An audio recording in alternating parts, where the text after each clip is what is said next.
Everyone, welcome to WowOS. So today is the third session of Vision Eyes November magazine. November 22 की ये magazine है. हम इसका चौथा चैप्टर पढ़ेंगे. Third chapter will cover it like today night or tomorrow morning. ठीक है. So before we start our session, this is our Telegram channel. If you want, you can join. These are our initiatives. We are providing crisp summaries of Vision Eyes Prelims Test Series solutions, Mains Test Series solutions. See, what we'll do, we'll reduce the content, reduce the number of words, but keep the content as it is, so that you can revise that in a very short period of time. ठीक है. एक combo offer भी है जो कि 2499 का है. अगर आप चाहें तो ज्वाइन कर सकते हैं. और YouTube चैनल तो हमारा है जिसपे आप ये वीडियोस देख रहे हैं. चलिए फटाफट जल्दी जल्दी पढ़ेंगे. हम एक 100 डे प्रोग्राम लेकर के आए हैं फ्रेंड्स, जिसके अंदर हम prelims test series, mains test series और विजन की मंथली मैगजीन फॉर 1 ईयर, ये सारी चीजें हम 100 डेज में कवर कर रहे हैं. If you want you can, हमारी एक प्लेलिस्ट है, you can go through it for complete details. चलिए अब पढ़ना शुरू करते हैं. ये हमारी मंथली मैगजीन है, इसको हमने समराइज फॉर्म में ऐसा बनाया हुआ है. ठीक है. तो आज हम सिक्योरिटी वाला चैप्टर पढ़ रहे हैं. इकोनॉमी वाला चैप्टर जो है हम आगे कल पढ़ेंगे या आज रात में पढ़ेंगे. चलिए, first article it's regarding digital personal data protection bill 2022. अब देखिए जो बिल शब्द है, it says don't read me because I am not an act now. ठीक है, लेकिन फिर भी कवर कर लेते हैं, वरना फिर बच्चे बोलेंगे कि वीडियो छोटा करने के लिए छोड़ दिया. ठीक है, या कंटेंट छोटा करने के लिए छोड़ दिया. चलिए तो पढ़ लेते हैं. ड्राफ्ट जो है वो पब्लिक कंसल्टेशन के लिए जो इंट्रोड्यूस किया गया पब्लिक में. किसने इंट्रोड्यूस किया है? माइती ने. MeitY, ministry of electronics and information technology. ठीक है. इसका एम क्या है? एक लीगल फ्रेमवर्क बनाना चाह रहे हैं. किस चीज के लिए? जो डिजिटल पर्सनल डेटा है उसका यूज कैसे हो इंडिया के अंदर, उसको कैसे प्रोटेक्ट किया जाए मिसयूज से, उस चीज के लिए. डिजिटल याद रखिएगा, डिजिटल डेटा की बात करेंगे हम यहाँ पर. और एक ये एसओपी, स्टैंडर्ड ऑपरेटिंग प्रोसीजर बनाएगा कि जो डेटा है जो प्रोसेस किया जा रहा है वो इंडिविजुअल राइट्स को भी हैम्पर ना करे और लीगली यूज भी हो जाए. इनके बीच में एक जो हमारे यहाँ टर्म है ना आर्टिकल 19 में, रीजनेबल रिस्ट्रिक्शन, उस तरीके से काम करे ये एसओपी. ठीक है. अर्लियर इनिशिएटिव्स की बात करेंगे. देखिए 4 साल तक लगातार काम चला. 18, 19, 21, 22 में कोविड आ गया था. ठीक है. तो देखिए 18 में पहला ड्राफ्ट आया था. First draft came in 2018 for personal data protection bill 2018 which was based on Shri Krishna committee and the committee was setup by MeitY. ठीक है. 2019 में this draft was revised as PDP bill 2019 which was referred to joint committee of house of parliament. Parliament की Lok Sabha plus Rajya Sabha की जो joint committee, उसको दे दिया. उसने अपनी रिपोर्ट सबमिट की. ठीक है. दिसंबर 2021 में सबमिट की. उसके बेसिस पे इन्होंने पीडीपी बिल जो है 21 निकाला. अब बिना पढ़े निकाल तो दिया. बाद में रियलाइज हो, अरे इनने तो बहुत सारे चेंज कर रखे थे इस पे. इन्हें बोला नहीं नहीं नहीं नहीं नहीं, वापस लेना पड़ेगा, वापस लेना पड़ेगा. हमने ये सारा डेटा जो कलेक्ट कर रखा वापस करना पड़ेगा, इसलिए हम बिल ही वापस ले लेते हैं. अब जो है बिल वापस लिया उन्होंने. ठीक है. अब जो है नया ड्राफ्ट बिल जो इंट्रोड्यूस किया है. ठीक है. ये कहानी हो गई पुरानी. अब आगे पढ़ लेते हैं. अब देखिए इसके अंदर ना कुछ डेफिनेशन है जो आगे हमारे को आर्टिकल समझने में हेल्प करेगी. सबसे पहले एक आदमी है डेटा प्रिंसिपल नाम से. ये कौन है? ये वो गरीब आदमी जिसका डेटा जो है कलेक्ट किया जा रहा है. हमारे और आप जैसे जो गरीब लोग हैं जिनका डेटा कलेक्ट होता है और मिसयूज होता है. फिर एक डेटा फिड्यूशरी है. ठीक है. आप ये समझ ले, डेटा जो है वो हनुमान है. ये जामवंत है जो इस डेटा को बताते हैं कि बेटा तुम्हारा पर्पस क्या है और तुमको कैसे यूज किया जा सकता है, कहां कहां यूज कर सकते हैं. तो डेटा फिड्यूशरी हो गया, डेटा प्रिंसिपल हो गया. कंसेंट मैनेजर जो है, कंसेंट मैनेजर जो है, अगर आप डेफिनेशन के बेसिस पे जाए तो ये एक ऐसी एंटिटी है that is accountable to data principal. वो गरीब आदमी जिसका डेटा कलेक्ट हो रहा है उसके लिए ये अकाउंटेबल है और उसके बिहाफ पे जो है ये एक्ट करती है. ठीक है. I will not laugh on that. ठीक है. कंसेंट मैनेजर की बात हो गई, डेटा फिड्यूशियर की बात हो गई, डेटा प्रिंसिपल की बात होगी. पर्सनल डेटा क्या है? वो डेटा जिसके बेसिस पे एक इंडिविजुअल को आइडेंटिफाई किया जा सकता है. चाइल्ड क्या है? 18 साल से कम का कोई भी बच्चा जो है वो चाइल्ड है.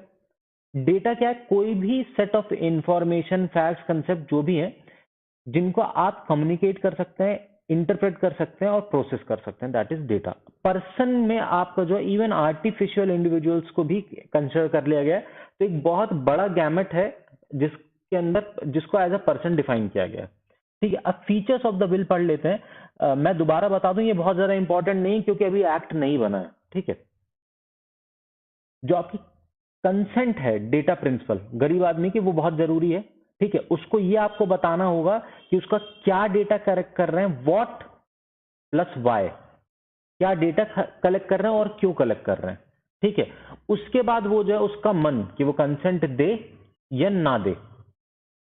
ठीक है, अब रिस्पॉन्सिबिलिटीज बताइए डेटा फिड्यूशियरी की। डेटा फिड्यूशियरी जो है उसका ये काम है कि जो डेटा कलेक्ट हुआ है उसका क्या क्या यूज हो सकता है, उसको कैसे कैसे प्रोसेस करना है, ये सारा काम डेटा फिड्यूशियरी का होता है। अब डेटा फिड्यूशियरी की रिस्पॉन्सिबिलिटीज क्या है, अगर डेटा ब्रीच होता है तो वो बोर्ड को इन्फॉर्म करेगा और डेटा प्रिंसिपल उस गरीब आदमी को इन्फॉर्म करेगा जो कि कुछ नहीं कर सकता है। ठीक है, डिलीशन, अगर पर्पस सर्व हो गया डेटा का तो वो डिलीट करेगा, लेकिन प्रॉब्लम क्या है कि कब तक में डिलीट करेगा, कितने दिन लेगा उसको डिलीट करने में, उसका कोई टाइम लिमिट नहीं दे रखा है, that is a fall out. ठीक है, डेटा फिड्यूशियरी जो है वो एक डेटा प्रोटेक्शन ऑफिसर जो है उसको अपॉइंट करेगा, जो भी कंसर्न है उस गरीब आदमी के, डेटा प्रिंसिपल के, उनको मिटिगेट करने की कोशिश करेगा। अब एक और कंडीशन है, अगर किसी चाइल्ड का आप डेटा ले रहे हैं तो उसके गार्जियन या फिर उसके पेरेंट्स का कंसेंट लेना जरूरी है। अब गवर्नमेंट ऑफ इंडिया जो है कुछ डेटा फिड्यूशरीज को सिग्निफिकेंट डेटा फिड्यूशरीज कहेगी, जिनके पास जो डेटा आ रहा है वो बहुत ज्यादा आ रहा है और उस डेटा की जो है सिक्योरिटी बहुत ज्यादा इंपॉर्टेंट है। ठीक है, जैसे आपका sovereignty and integrity of India पे सवाल उठ सकता है, सिक्योरिटी ऑफ इंडिया जो है हैम्पर हो सकती है अगर वो डेटा गलती से लीक हो जाए तो ऐसे जो डेटा फिड्यूशरीज हैं उनको हम जो है सिग्निफिकेंट डेटा फिड्यूशरीज बोलेंगे। जैसे हम मान लीजिए कि कोई कंपनी है जिसके पास ये डेटा स्टोर हो रहा है, तो वो डेटा फिड्यूशरी नहीं होगी, वो सिग्निफिकेंट डेटा फिड्यूशरी होगी। ठीक है, फिर देखिए एक इंडिपेंडेंट डेटा ऑडिटर होगा। इंडिपेंडेंट डेटा ऑडिटर जैसे कैग गवर्नमेंट का ऑडिटर है, क्या काम करता है ये कि भाई आपने ऐसे ऐसे पैसा खर्चा किया, इसमें ये गलतियां हैं, ठीक है, आपको ऐसे ऐसे नहीं करना चाहिए। वही काम जो ऑडिटर का होता है कि भाई ये लॉ थे, इनको आपको ऐसे ऐसे यूज करना था, आपने ऐसे ऐसे यूज किया, गलत किया। ठीक है, अच्छा या नहीं गिनाते वो।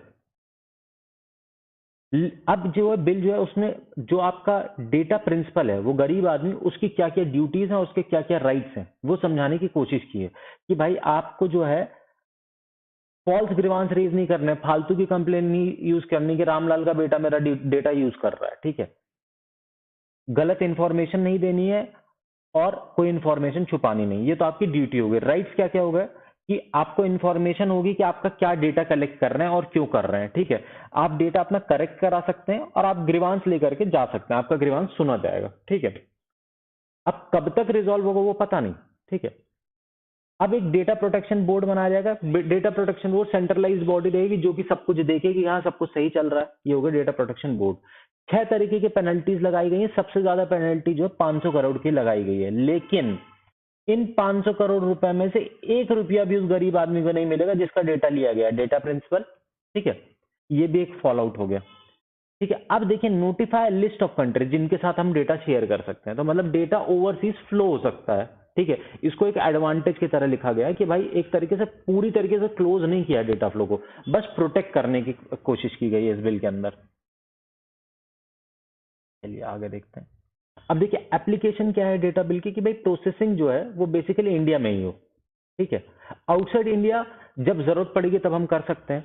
ठीक है, प्रोफाइलिंग एक टर्म यहां पर यूज किया गया, वो होता है processing of personal data to analyse और प्रिडिक्ट बिहेवियर और इंटरेस्ट ऑफ डेटा प्रिंसिपल, वो गरीब आदमी। ठीक है, शेल नॉट अप्लाई टू, अब किस पे ये जो आपका particular digital protection personal data protection bill जो है वो एप्लीकेबल नहीं होगा। पहला तो ऑफलाइन डेटा आपने रखा है या आपने खुशी से कुछ डेटा रखा है, उस पर अप्लाई नहीं होगा। ठीक है, non automated processing of personal data अगर हो रही है तो एप्लीकेबल नहीं होगा। अब देखिए क्यों आया है, बिल की क्या जरूरत आन पड़ी, आईटी एक्ट के अंदर भी तो काफी सारी चीजें हैं प्रोटेक्शन के लिए। तो अब देखिए आईटी रूल्स जो है ना उनके साथ इसको कंपेयर किया कि आईटी रूल्स जो है कैसे आर्केइक हो गए थे, इसलिए बिल की जरूरत थी। अब देखिए आईटी रूल्स 2011 जो थे वो इनएडिक्वेट है। क्यों इनएडिक्वेट है, क्योंकि आपका जो डेटा प्रिंसिपल है ना उसको आप प्रोटेक्ट नहीं कर पा रहा है। राइट टू प्राइवेसी जो है फंडामेंटल राइट है, आपको भी पता होगा, पुत्ता स्वामी केस में मेंस में क्वेश्चन भी आ चुका है इस पे, ठीक है। अब क्या हुआ कि राइट टू प्राइवेसी जो है आपका फंडामेंटल राइट हो गया, लेकिन जो आपका आईटी रूल बना था वो उसको एज ए स्टैट्यूटरी राइट ही देखता है, ठीक है। Not apply to processing of personal data by government, अगर गवर्नमेंट कोई भी डेटा जो है उसकी प्रोसेसिंग करती है तो उस पर जो है आईटी रूल एप्लीकेबल नहीं है, ठीक है। अब किस किस तरीके के डेटा होते हैं, क्योंकि 2011 का लॉ है, उस टाइम पे लिमिटेड फॉर्म्स ऑफ डेटा होते थे, उसके बेसिस पे ही बना था, ठीक है। इसलिए जो है अब चेंजेस लाने की जरूरत है, ठीक है। जो डेटा फिड्यूशियरी है वो एंटिटी जिसके पास सारा डेटा है, उसके पास उसके ऊपर ऑब्लिगेशन, बहुत लिमिटेड ऑब्लिगेशन लगाता आईटी रूल, इसलिए जरूरी था, ठीक है। अब ये क्यों आया बिल? भाई ट्रांसपेरेंसी लाना है कि कैसे डेटा यूज हो रहा है, कौन सा डेटा यूज हो रहा है, कहां यूज हो रहा है, उसमें ट्रांसपेरेंसी लाने के लिए, ठीक है। दूसरी चीज, 8th शेड्यूल में जितनी लैंग्वेजेस हैं, ठीक है, उसमें इंडिविजुअल को इंफॉर्मेशन प्रोवाइड करेगा। अब फॉरगिविंग है ये जो लॉ है, मतलब किसी का डेटा है कि भाई ये जेल गया है, यहां गया है, वहां गया है, वो चीजें वो डिलीट कर देता है 10 साल के बाद, ठीक है। तो ये फॉरगिविंग है कि अगर किसी ने कभी क्राइम किया है तो उसका डेटा जो है सिस्टम से रिमूव हो जाएगा, दैट इज कॉल्ड फॉरगिविंग। अब देखिए एक इसमें क्या है कि प्रो बिजनेस वर्जन है ये, कि लोकलाइजेशन 2019 बिल बोला था नहीं, इंडिया के बाहर तो जा ही नहीं सकता। जो फ्लो ऑफ डेटा उसको कर्टेल कर रहा था 2019 का बिल, ये बिल जो है ये कर्टेल नहीं कर रहा है उसको, ठीक है। पोस्टमार्टम प्राइवेसी का लॉ है जो कि आपका 2019 के बिल में नहीं था, ठीक है। अब डेटा प्रिंसिपल, वो जो गरीब आदमी वो एक आदमी को नॉमिनेट कर सकता है कि मेरे पास कोई और जायदाद तो है नहीं, मेरे पास ये सिर्फ ये डेटा है, अगर मेरे को कुछ हो जाए तो तुम इसके हकदार हो, ठीक है। पहली बार वुमेन एम्पावरमेंट हुआ है किसी भी बिल के अंदर, ही की जगह हर यूज किया गया है, ठीक है। चलिए आगे चलते हैं।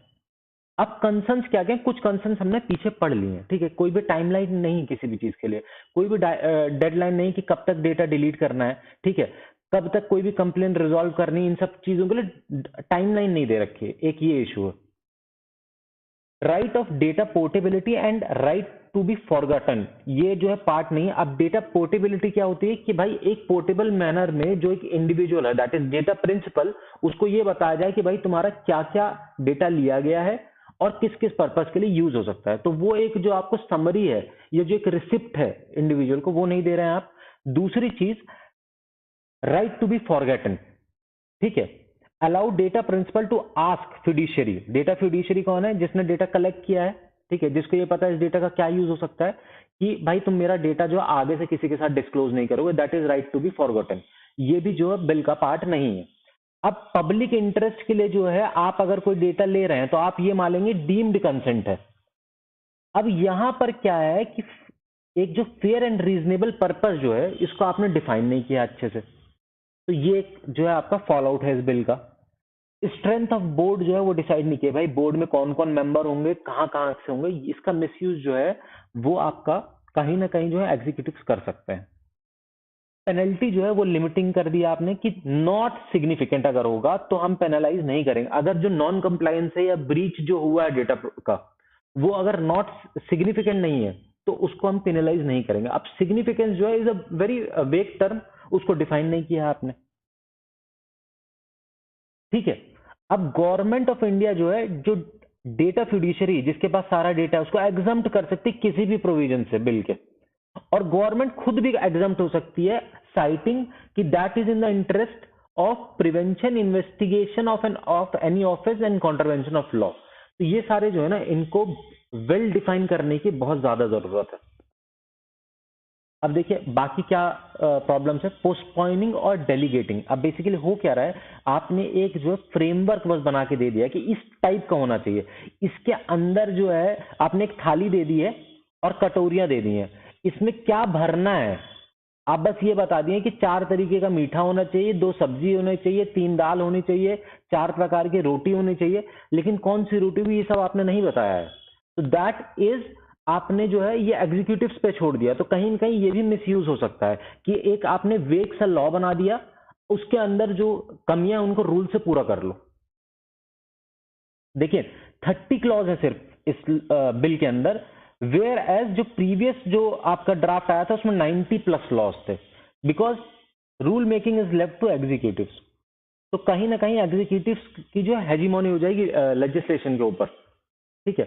अब डेटा प्रोटेक्शन मॉडल जो है अगर हम देखें अलग अलग कंट्रीज के, इसमें से सबसे इंपॉर्टेंट है European model, general data protection regulation, ठीक है। जनरल डेटा प्रोटेक्शन रेगुलेशन, इसको याद कर लीजिए, जनरल डेटा प्रोटेक्शन रेगुलेशन। ये जो है गीता है डेटा प्रोटेक्शन लॉज की थ्रू आउट द वर्ल्ड, इसको फॉलो करते हैं। ये बहुत ज्यादा डिटेल्ड है, ठीक है। बाकी छोटे छोटे चाइना है, यूएसए, आप पढ़ लीजिएगा। आगे चलते हैं, टेररिज्म एंड मनी लॉन्ड्रिंग। अब देखिए बेसिकली यहाँ पर ना मनी लॉन्ड्रिंग और टेरर फाइनेंसिंग को जो है कंपेयर किया है। Sorry guys. तो मनी लॉन्ड्रिंग क्या होती है? मनी लॉन्ड्रिंग में आपके पास काला धन है, ब्लैक मनी, उसको आप घुमा फिरा करके व्हाइट मनी में कन्वर्ट करते हैं, ठीक है। This is money laundering. Terror financing क्या है? आपके पास पैसा है, ब्लैक है व्हाइट है डजेंट मैटर, आप दोनों को जो है टेररिज्म में यूज कर रहे हैं, ठीक है। तो ये हो गया टेरर फाइनेंसिंग।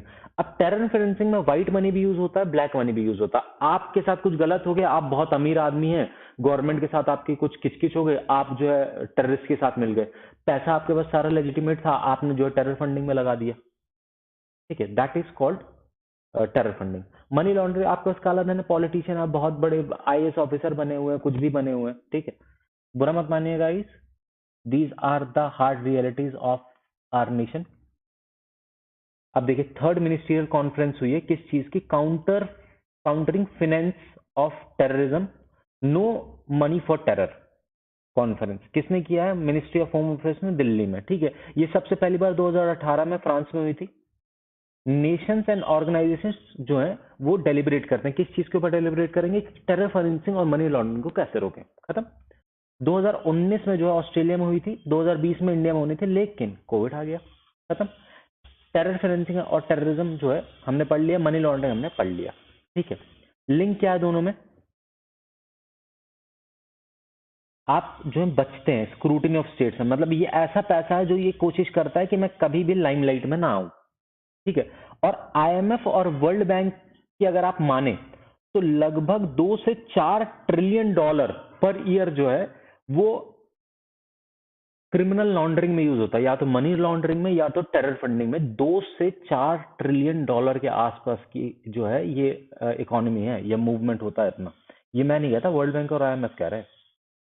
अब देखिए इनके बीच में सिम्बायोटिक रिलेशनशिप कैसा होता है? दोनों जो है ना एक चैनल, जैसे मनी लॉन्ड्रिंग है, मनी लॉन्ड्रिंग का क्या काम है? ब्लैक मनी को व्हाइट मनी में कन्वर्ट करना है, तो वो क्या करेगा? एक चैनल बनाता है। सेम चैनल जो है टेरर जो है टेरर फंडिंग के लिए यूज करते हैं कि भाई तुमने इस चैनल से जो है साउथ आपने मलेशिया जो है फंडिंग किया था, इंडिया फंडिंग किया था, पाकिस्तान थोड़ा ना डायरेक्ट इंडिया में पैसा भेज सकता है। वो क्या करे? अच्छा ठीक है, मॉरिशस भेज देते हैं पैसा, वहां से जो मनी लॉन्डर हो जाएगा, ठीक है। डिस्टिंक्शन दोनों में क्या क्या है? टेरर फंडिंग में व्हाइट मनी भी हो सकता है, ब्लैक मनी भी हो सकता है, दोनों चीज पढ़ ली हमने, ठीक है। मेथड ऑफ जो है टेरर फंडिंग क्या क्या हो सकती है? बैंक ट्रांसफर हो जाए, छोटे छोटे अमाउंट में करते हैं फिर सारा निकाल लेते हैं। दूसरा क्या है? हाई वैल्यू ट्रांसफर हो जाए, जैसे रेमिटेंसेस के थ्रू हो जाता है। ट्रांसपोर्ट ऑफ कैश, गाड़ियों में भरी बोरियों की बोरियां लाद दी और भेज दिया इंडिया कि चलो भाई टेररिज्म फैलाओ, ठीक है। नए मेथड आ गए, नए मेथड आपको एक एग्जांपल बताऊंगा। आपने कई सारे गेम्स सुने होंगे जैसे रमी कल्चर, ये सारे जो हैं कहीं ना कहीं मनी लॉन्ड्रिंग का भी काम करते हैं, टेरर फंडिंग का भी काम करते हैं। इनके थ्रू पैसा जो है मूव हो सकता है। I am just giving you an example, ठीक है। वर्चुअल करेंसीज आ गई हैं, उनके थ्रू भी पैसा इधर से उधर जाता है, जिसका कोई ट्रेल नहीं है कि किसने कितना पैसा किसको भेजा। बस ये पता चलता है इसके पास से चला गया, इसके पास कुछ आया है, बस, ठीक है। अब देखिए क्या क्या इनिशिएटिव्स लिए गए हैं। एक तो यूएनएससीआर जो है उसके रिजोल्यूशन 1267, इसी में जो है टेररिस्ट जो है डिफाइन होता है कि भाई ये टेररिस्ट ऑर्गेनाइजेशन, ये टेररिस्ट है। 1373 है। फिर Delhi declaration of counter terrorism committee of UNSC है। फिर आपका एफएटीएफ है। एफएटीएफ जो ग्रे लिस्ट के अंदर लोगों को डाल देता है, पाकिस्तान को भी डाला था, बाहर निकाला है रिसेंटली, ठीक है। टेररिज्म प्रिवेंशन ब्रांच है UN office on drugs and crimes की, और UN office of counter terrorism, ठीक है। उसके बाद इंडिया के कुछ इनिशिएटिव्स हैं, यूएपीए है, एनआईए है, नेट ग्रिड है, जिसके थ्रू आपका जो है इंटेलिजेंस ग्रिड है, इसके थ्रू आपका इंटेलिजेंस मूव होती है, ठीक है। अब देखिए चैलेंजेस क्या क्या है। Lack of coordination between various agencies of a country और इंटरनेशनल कोऑपरेशन में कमी है कहीं ना कहीं। ठीक है, कस्टमर आइडेंटिफिकेशन में जो है आपका सुधार लाने की जरूरत है। बैंक्स के पास पता आइडेंटिटी ही नहीं होती। हमने भी अभी केवाईसी लाना शुरू किया है, नो योर कस्टमर, इसके पहले नहीं था। एक आदमी के पास जो 5 अकाउंट है, पैन लिंक्ड ही नहीं है, अब पैन लिंक करना शुरू किया हमने। ठीक है, लैक ऑफ पॉलिटिकल विल। अब पॉलिटिकल विल क्यों होगी? क्योंकि कई जगह पे मनी लॉन्ड्रिंग जो पॉलिटिशियंस ही करते हैं। ठीक है, कई बार ये फंसे। रिसेंटली वेस्ट बंगाल में आपको कैश मिला था। ठीक है, hinders development and implementation of robust anti money laundering slash combating the financing of terrorism. ठीक है, म्यूचुअल लीगल असिस्टेंस नहीं, आपस में लड़ते रहते हैं, डेटा शेयर नहीं करते हैं, लिमिटेड डेटा शेयर करेंगे जिसका कोई मतलब ही नहीं निकलता है। ठीक है, नॉन कैश मेथड जो है अभी हमने पढ़ लिया। ठीक है, टेरर फाइनेंसिंग, डिजिटल मनी है, जैसे मोबाइल पेमेंट आ गया, क्रिप्टो करेंसी आ गया, ये सबको जो है आपको पकड़ पाना बहुत मुश्किल है। चलिए नेक्स्ट।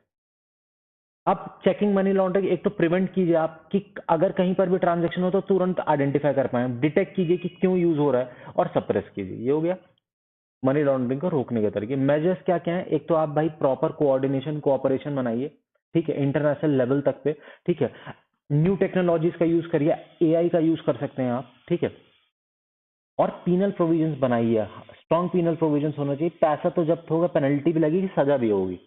ठीक है, इस तरीके की चीजें होनी चाहिए। अब क्राउड मैनेजमेंट पे जो है अगला टॉपिक है 4.3 ऑन क्राउड मैनेजमेंट। क्यों हम पढ़ रहे हैं? मोरबी आपको याद होगा, गुजरात में जो हुआ अभी। ठीक है, ब्रिज टूट गया था, काफी सारे लोग जो है पानी में गिर के और डूब के मर गए। सियोल में हेलोइन का फेस्टिवल चल रहा था, लोग एक्सफिक्सिएशन से मर गए, लगभग 150 लोग मर गए। इसलिए हम पढ़ रहे हैं। देखिए फ्रेंड्स, इस तरीके के क्वेश्चंस जो हैं वो यूपीएससी पूछता है। क्राउड मैनेजमेंट से रिलेटेड सवाल पूछा जा सकता है क्योंकि रीसेंट टाइम में काफी बड़े बड़े ऐसे इश्यूज हुए हैं। ठीक है, क्राउड क्रश से जो है लगभग 150 लोग मर गए। क्राउड क्रश क्या होता है? पहले तो आदमी ऐसे ऐसे चल रहे थे, दूर दूर दूर दूर चल रहे थे।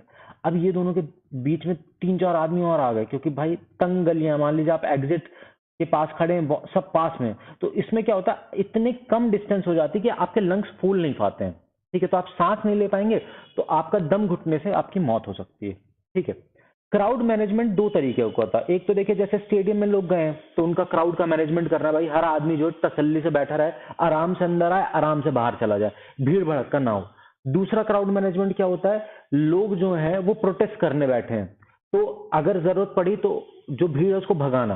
तो दो तरीके का क्राउड मैनेजमेंट है, एक क्लोज्ड स्पेस में जैसे स्टेडियम्स, एक प्रोटेस्ट कर रहे हैं आप जो सड़कों पे बैठे हैं, तो सड़कों पे आप लाठीचार्ज कर सकते हैं। आप जो है एक छोटे से स्टेडियम के अंदर लाठीचार्ज नहीं कर सकते हैं, भगदड़ से लोगों की मौत हो जाएगी। That is crowd management. Definition में भी यही कुछ लिखा हुआ, आप पढ़ लीजिएगा। ठीक है, अब देखिए, क्राउड का मूवमेंट जो है एक वॉलेंट्री होता है, एक इनवॉलेंट्री होता है। वॉलेंट्री फोर्सेस से कैसा होता है कि भाई सब कोई आराम से चल रहे हैं तो एक सोशल बिहेवियर रहेगा। इनवॉलेंट्री क्या है कि ना थोड़ी सी भगदड़ हो गई तो ना उससे पैनिक फैल जाता है और लोग भागने लग जाते हैं। That is involuntary force. तो जो क्राउड का मूवमेंट है that is govern by voluntary forces and involuntary forces. ये पढ़ लिया हमने। ठीक है, आगे देखते हैं इंपॉर्टेंस ऑफ क्राउड मैनेजमेंट क्या है कि इंफ्रास्ट्रक्चर बचता है, इससे तोड़फोड़ कम होती है। ठीक है, कंफ्यूजन कम होगा, लोगों की सेफ्टी जरूरी है, सिक्योरिटी इंश्योर होती है। ठीक है, स्टैम्पेड वगैरह और राइट्स वगैरह कम होते हैं इसकी वजह से। ठीक है, कॉजेस क्या क्या हो जाते हैं, किस किस वजह से जो है इस तरीके की सिचुएशन आ जाती है? स्ट्रक्चर फेलियर हो सकता है, ब्रिज टूट गया जैसे मोरबी का। ठीक है, आग लगने की वजह से हो जाता है कई बार। ठीक है, कई बार क्या हो जाता है कि फायर एक्सटिंग्विशर्स नहीं है, आग लगी उससे भगदड़ हो गई। ठीक है, अनऑथराइज फायर वर्क आपने क्लोज स्पेस पे कर दिया है, सॉरी गाइस, शॉर्ट सर्किट हो गया। ठीक है, सिक्योरिटी पर्सनल सफिशिएंट नहीं है या फिर प्रॉपरली ट्रेन नहीं है, सर्वेलेंस प्रॉपर नहीं है, आपके पास सफिशिएंट सीसीटीवी कैमराज नहीं है, कम्युनिकेशन प्रॉपर नहीं हो रहा है क्योंकि वायरलेस कम्युनिकेशन जो होना चाहिए वो आपने सबको जो है आर्टिकल्स प्रोवाइड नहीं कर रखे हैं। ठीक है, lack of understanding of duties, communication delay and coordination gap, इनकी वजह से हो जाता है कई बार। और कई बार क्या हो जाता है, क्राउड का बिहेवियर जो है बहुत इरेटिक होता है। सपोज कीजिए आप कहीं पर जो है रिलीफ का सप्लाई देना जा रहे हैं, तो आपको पता नहीं कि वो कितने दिन से भूखे हैं, वो किस तरीके से बिहेव करेंगे, आपस में लड़ जाते हैं। ठीक है, एनडीएमए की कुछ गाइडलाइंस है। ठीक है।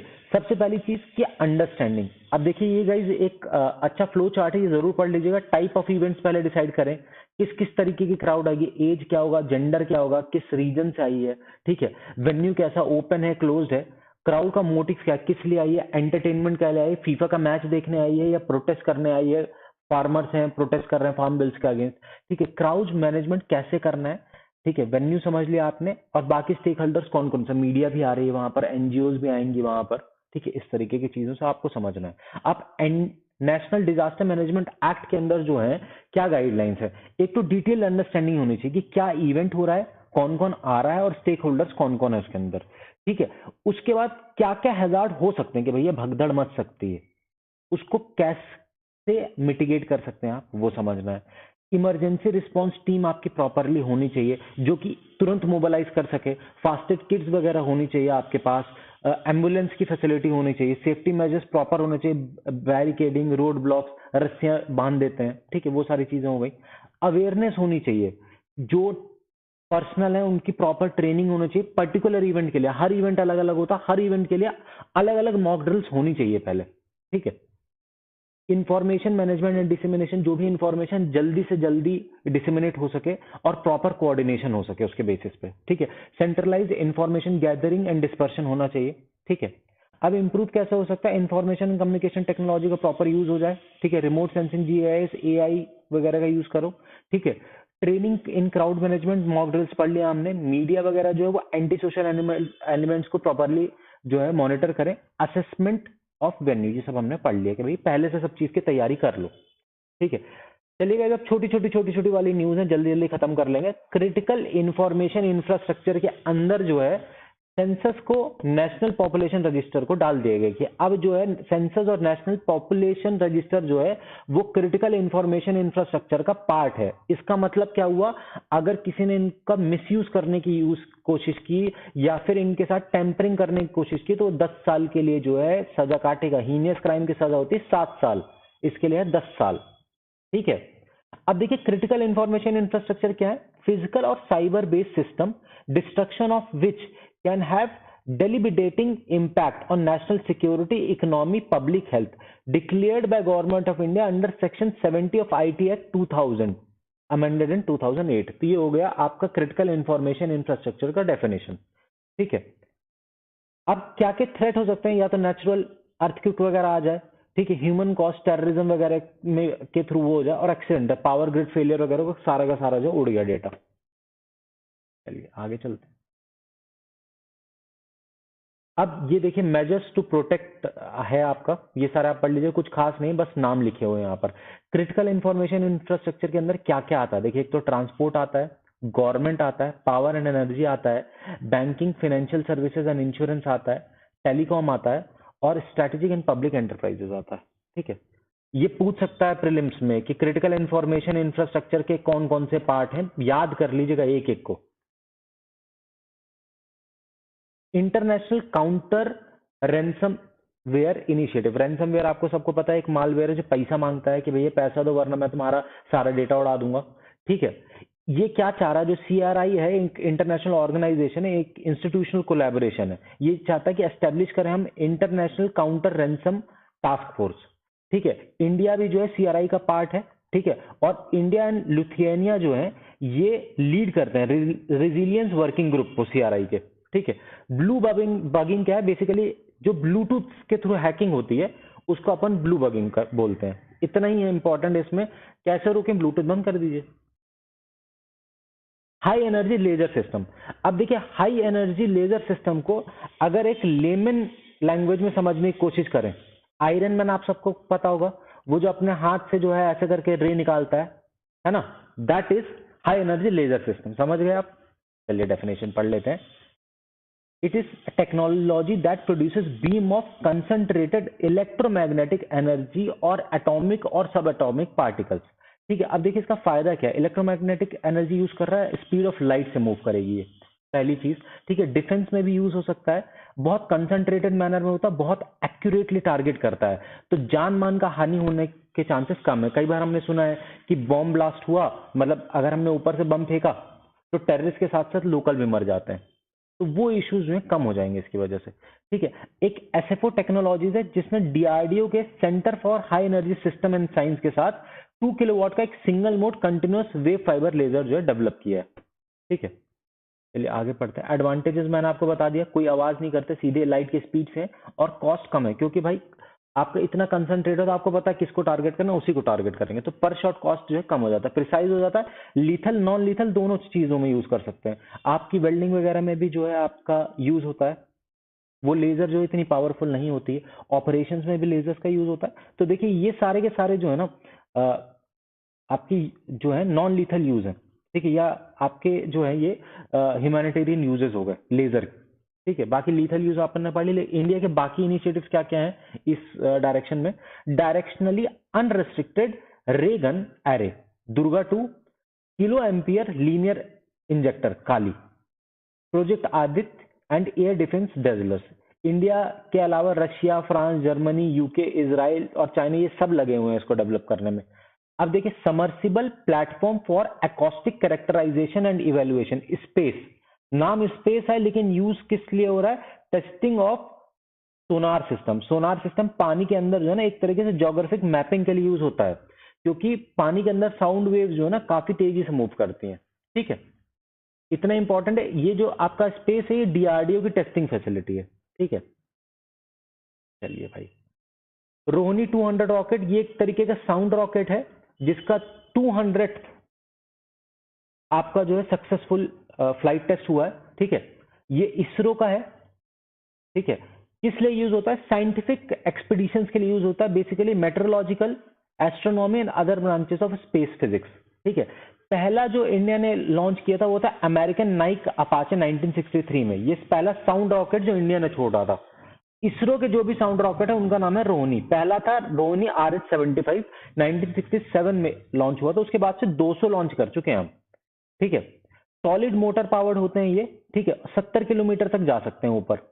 अब इंडिया की एक्सरसाइजेस पढ़ लेते हैं, आर्मी नेवी वाली। ठीक है, इंडो पैसिफिक एंडेवर 22, ये एक नेवी की एक्सरसाइज है ऑस्ट्रेलिया और इंडिया के बीच में हुई।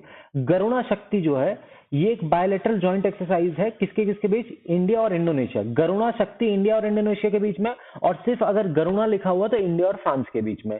युद्ध अभ्यास इंडिया और यूएस के बीच में होता है, और हरिमाऊ शक्ति जो है वो मलेशिया और इंडिया के बीच में होता है। चलिए गाइस, आज के लिए इतना ही। कोशिश करेंगे रात को चैप्टर 3